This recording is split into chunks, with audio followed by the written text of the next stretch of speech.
China has experienced a rapid economic growth since its reform and opening up. After the US, it is now the second largest economy in the world. This alarming economic growth in China is also affecting the world. Some even say that China will grow beyond the US. In this situation, attention is drawn to articles that analyze the current situation in China from a different perspective. Title of article is "The Chinese economy is on the verge of collapse. It is Xi Jinping who is pulling the trigger." Japanese economist Yutaka Asaka says China's economic growth is on the verge of collapse, not expansion. The article is very insightful. I would appreciate your opinion in the comments. However, there was some wrong figures in the article, so I fixed some figures. From now on, I'm gonna translate what was written in the article. Many people have been thinking that the Chinese economy will collapse for about 10 years, but it didn't collapse. At first glance, the Chinese economy looks very solid. In past year, the C19 caused a significant collapse of the global economy, and while our major G20 countries showed negative economic growth. However, only China is said to have achieved positive growth. In addition, by 2028, China is expected to overtake even the United States and become number one in the world in GDP. In this case, if we believe every data from China, it is natural to think that the theory of economic collapse in China is unfounded and wrong. However, if such an announcement from China is only fake, the picture that emerges will completely change. When checking with the right data, the reality of the Chinese economy comes to the light, which is completely different from the official announcement from the CCP. And since Xi Jinping's system came to power, the speed of collapse has been increasing. It may be hard to believe, but it becomes easier to understand by checking the numbers. China's GDP for the October-December quarter of last year have increased by 6.5% year-on-year. In other words, it increased by 6.5% compared to the GDP in the October-December period of 2019. To remind all of you once more, at October-December 2019, C19 has not yet erupted. And everyone knows that China was hit hard by the aftermath of the C19 outbreak in 2020. However, a year later, China announced the GDP growth of 6.5% as if growth had not been affected by the pandemic at all. This figure plays an important role and makes something clear when you look at China's 2019 GDP growth rate of 5.8%. These figures are so hard to believe. Although China also suffered badly from the pandemic, China recorded a GDP growth of 6.5%, which is higher than in the 2019. Normally, almost all OECD countries except the US and China report the GDP growth rates based on the previous quarter. For example, almost countries are comparing the GDP growth rate for the period October-December 2020 with the previous period July-September 2020. However, China and US are the countries that release the quarterly GDP statistic year-on-year. So China is comparing the period October-December 2020 with the previous period October-December 2019. However, if we convert China's statistic to the previous quarter standard and compare them in the general form like other countries, it becomes clear that this is strange. The annual GDP growth rate announced by China for the last year was minus 6.8% in the January-March quarter, plus 3.2% in the April-June quarter, and plus 4.9% in the July-September quarter, and plus 6.5% in the October-December quarter. But if this number changes is compared to the previous quarter, the GDP rate, minus 9.7% in the January-March quarter, plus 11.6% in the April-June quarter, plus 3% in the July-September quarter, and plus 2.6% in the October-December quarter. The minus 9.7% for the January-March quarter may seem like a big minus, but it's a lot lesser than the minus 20% for the UK's April-June quarter. This pandemic was certainly a severe blow to the UK as well. The employment rate in the UK was 4.0% before C19, but rose after C19 and used a maximum of 5.1%. The employment rate rose to 5.1%, which temporarily had a heavy drag on the UK economy by a whopping -20% in GDP. So if the data from China was right, then China's recovery was way better than UK. But decision is up to you. Then what about the unemployment rate in China? The unemployment statistics published by the Chinese government are known to be completely unreliable and therefore cannot be accounted. So we have to take the estimated values of other institutes. The Asian Development Bank estimated that 62.9 to 95.2 million people in China were newly unemployed. UBS also estimated that 70 to 80 million people were newly unemployed. China's renowned economist Li Shunlei also said that the number of new unemployed would exceed 70 million, which may have raised the unemployment rate to 20.5%. It can therefore be concluded that the unemployment rate in China has increased a lot.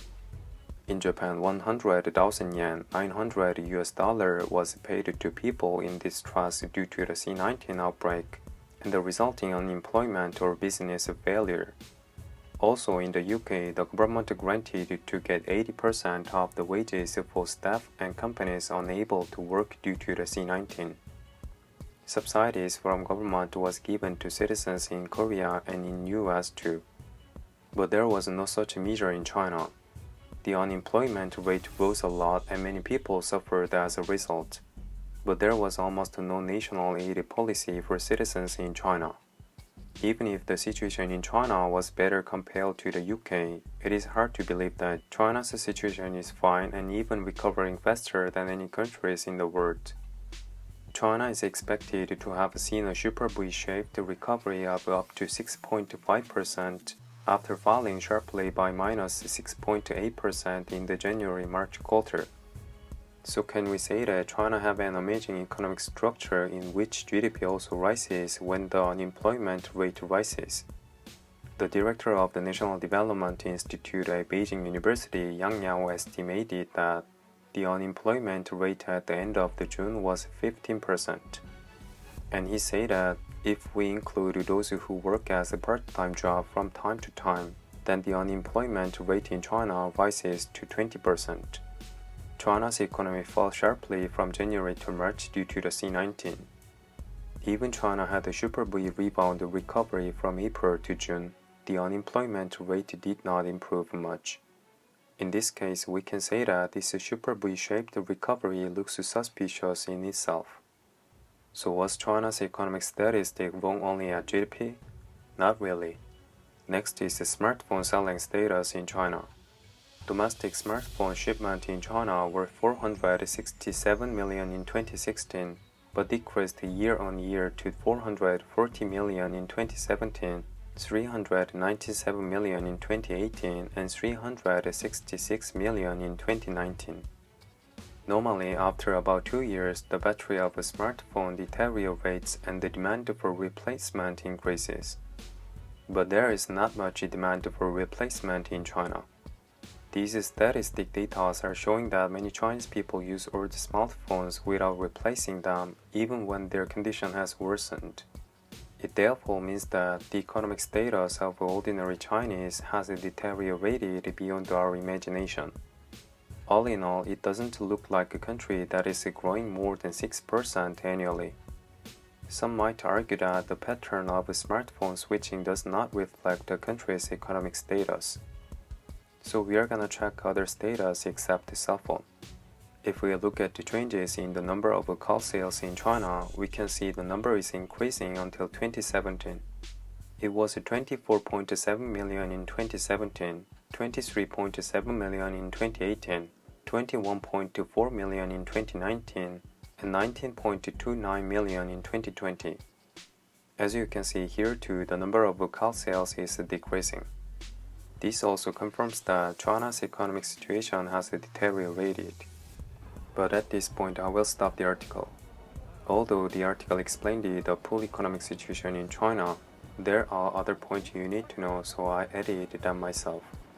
As you know, there were also other serious problems in China in 2020 that had an impact on the economy. From last year, many people were worried and concentrated on the damage from the massive flooding and also failure of three Gojo's dam. This is one of the Iowa State University research reports. According to the news from the State Council Information Office, as of August 13, 2020, the heavy rainfall has affected 27 provinces, 63 million people, and led to a direct loss of $26 billion, which is around 0.21% of China's estimated 2020 GDP. The flood affected 6.03 million hectares of cropland with 1.14 million hectares of crop failure. Also, we need to think about the massive locust plagues in China too. There is no precise data on how much damage an invading locust has caused damage to China, but Beijing has allocated 1.4 billion yuan, $200 million for pest prevention and control, including the locust. We can therefore estimate that the massive locust plague and the massive flood on one hand in China, but also the extreme drought on the other, have caused great damage to the Chinese economy. Now article start again. So the situation is clear. This is inconsistent with the claim that China is growing more than 6% annually. The Chinese economy has been expanded through reform and opening up and privatization, however, which is repeatedly crushed by the strengthening of socialist control by Xi Jinping regime. For example, if IT companies like Alibaba could expand out into the world, it would benefit China and encourage its development. But Xi Jinping has been dismantled or weakened these IT companies for his political benefits. Xi Jinping has worsened the Chinese economy, which has grown through reform, openness, and privatization by strengthening socialist control. As Xi Jinping's dictatorship strengthened and no one is allowed to speak about things anymore, the collapse of the Chinese economy will become inevitable. And to hide that reality, China is falsifying its economic statistics more than ever. It seems as if the Chinese economy is only being driven by illusions such as there is the potential to become the largest market in the world with the highest population in the world, and the Chinese economy is still developing and therefore moving towards the future. And the article concluded like this. After learning about the truth about Chinese economy, Japanese companies should withdraw as quickly as possible, because the sooner you tear off the plaster, the less it hurts. That was the content of the article. Everyone knows that over-reliance on China can create bigger problems. China-related issues continue to arise in many countries, including the Chinese Belt and Road Initiative. Learning from this situation, we need to take a new perspective on China, examining what China is trying to hide and not what China is trying to show. Thanks for watching, comments, likes, and sharing. Be safe.